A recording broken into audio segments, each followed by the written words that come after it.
Shame, shame, shame. It was a Senate hearing on voter suppression. Republicans in 43 states have proposed more than 250 bills that would make voting more difficult. It's one of the most despicable things I have seen in all my years. One proposal in Georgia would ban any election activities on Sundays. Outlaw voting on a day when African American churches sponsor get out the vote efforts. I'd like one of the Republican members on this committee to give us a plain sense justification for that restriction. Mississippi Republican Senator Cindy Hyde-Smith. You know, this is our currency. This is a dollar bill.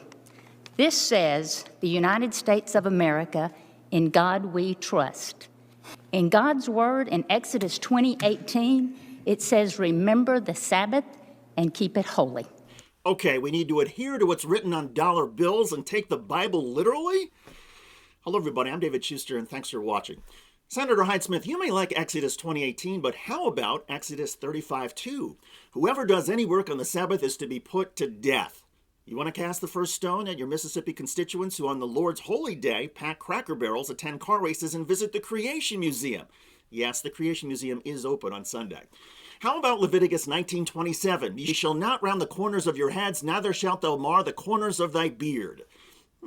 Senator, here you are with your good friend and fellow Mississippi Senator Roger Wicker.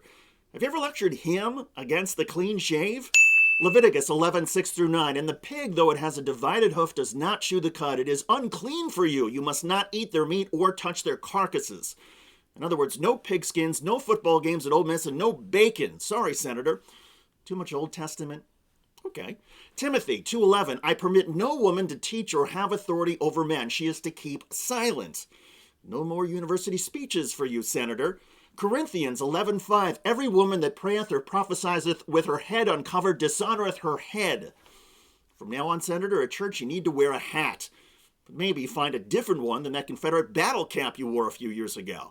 Matthew 5:34, but I say to you, take no oath at all, neither by heaven, for it is the throne of God. Senator, this means no more taking an oath of office. You got it? Luke 14:33, so then none of you can be my disciple who does not give up all his own possessions. Senator, time for you to give up all your possessions. Have we had enough? Okay, one more. Matthew 5:42, give to those who ask and don't refuse those who wish to borrow from you. Senator, I am asking you for $10,000. You cannot refuse me or anybody else who now asks to borrow from you. This is silly, right? Well, Senator Hyde-Smith has a history of silliness and a record of outrageous remarks. On the campaign trail 3 years ago, she made this comment about a political supporter. Yes, she trivialized the history of lynching in the American South. Hyde-Smith then repeatedly refused to apologize before offering a partial apology during a debate. Then, in a conversation with young conservatives, she suggested suppressing the votes of liberals.